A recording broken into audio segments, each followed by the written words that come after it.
নমস্কার বন্ধুরা, তিতলির ইচ্ছে ডানায় আপনাদের আরও একবার স্বাগত জানাই। ছুটির দিন রবিবার, ঘরে কি মন থাকে আর? তাই সপ্তাহে একটা দিন রোববার ছুটি পেলেই ঘরে বসে আর থাকতে ইচ্ছা করে না। তাই আমরা আজ বেরিয়ে পড়লাম টাকির উদ্দেশ্যে। সকাল সকাল টাকি পৌঁছে যাওয়াতে সামনেই একটা গেস্ট হাউস দেখে সেখানে ঢুকেই ব্রেকফাস্ট আমরা চটপট সেরে ফেললাম। গরম গরম লুচি, তরকারি আর মিষ্টি সহযোগে ব্রেকফাস্টটা ভালো করে সেরে আমরা একটা টোটো নিয়ে বেরিয়ে পড়লাম টাকির আশেপাশটা ঘুরতে। বাড়ি থেকে গাড়ি করে গেলেও টাকির আশেপাশটা ঘুরে দেখার জন্য টোটোই বেস্ট, কারণ গ্রামের ছোট ছোট রাস্তায় বড় গাড়ি ঢুকলে মুশকিল হয়ে যায়। সকাল সকাল বেরোনোর জন্য রোদও তখন খুব বেশি ওঠেনি, তাই গরমটাও হালকাই ছিল। তুর্য কিন্তু টোটো চড়তেও খুব ভালোবাসে, ও কিন্তু বেশ মজা করছিল টোটোতে উঠে। গ্রামের পথ ধরে ঘুরতে ঘুরতে প্রথমেই আমরা এসে পৌঁছাই একটি জমিদার বাড়িতে। জমিদার বাড়ি বলতে এটি হলো ভারতীয় সেনাবাহিনীর প্রাক্তন সেনাপ্রধান শঙ্কর রায়চৌধুরীর পৈতৃক বাড়ি। এই বাড়িটির মূল বাড়ির সাথে পিছনের দিকে একটি ঠাকুর দালান ও তার সাথে বলি দেওয়ার জায়গাও রয়েছে। এই বাড়িতে এখন সেইভাবে কেউ থাকে না বললেই চলে। এটি এখন টাকির একটি অন্যতম দর্শনীয় স্থান। অনেকক্ষণ পর কোল থেকে ছাড়া পেয়ে তুর্য এখন খুব খুশি হয়েছে হাঁটা চলা করতে পেরে। যবে থেকে হাঁটা শিখেছে তবে থেকেই কোলে আর বেশিক্ষণ থাকতে চায় না। এরপর আমরা যে জায়গাটাতে আসি, এই জায়গাটি আপনারা প্রায় সবাই চেনেন। বাংলা সিনেমার বিসর্জন সিনেমার শুটিং এখানেই হয়েছিল। এই বাড়িটির সাথেই লাগোয়া যে বিশাল বাগান, এই বাগানেই মধুর চাষ হয়, মানে একেবারে আসল মধু। এখান থেকে আমরাও বাড়িতে বেশ কিছু মধু নিয়ে আসি। সময়ের সাথে সাথে সমস্ত কিছু যেমন আপগ্রেড হয়, তেমনি এই বাড়িটাও আপগ্রেড হয়ে গেছে। মানে যখন এই সিনেমাটির শুটিং হয়েছিল তখন এই বাড়িটা ছিল মাটির, আর এখন এই বাড়িটা রক্ষণাবেক্ষণের জন্যে প্লাস্টার করে সিমেন্ট করে দেওয়া হয়েছে।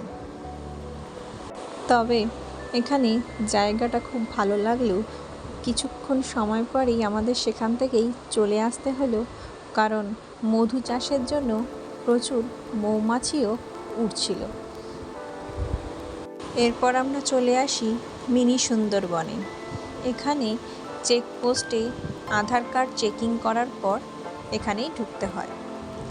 এখান থেকে চেকিং করার পরে আমরা টোটো নিয়ে নিয়েছিলাম, কারণ রোদ উঠে গেছিলো খুব।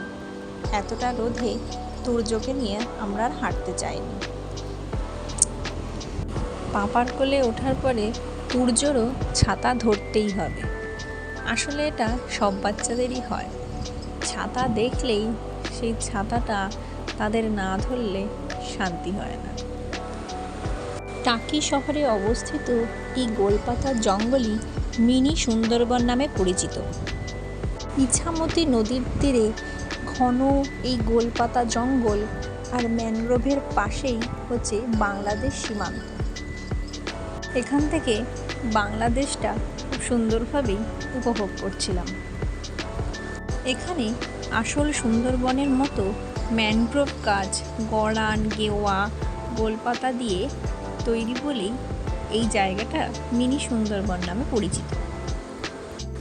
এই বনের মধ্যে দিয়ে যাওয়ার জন্য হাঁটার একটা সুন্দর কংক্রিটের রাস্তা তৈরি করা আছে, যেটা খুবই উপভোগ করা যায়।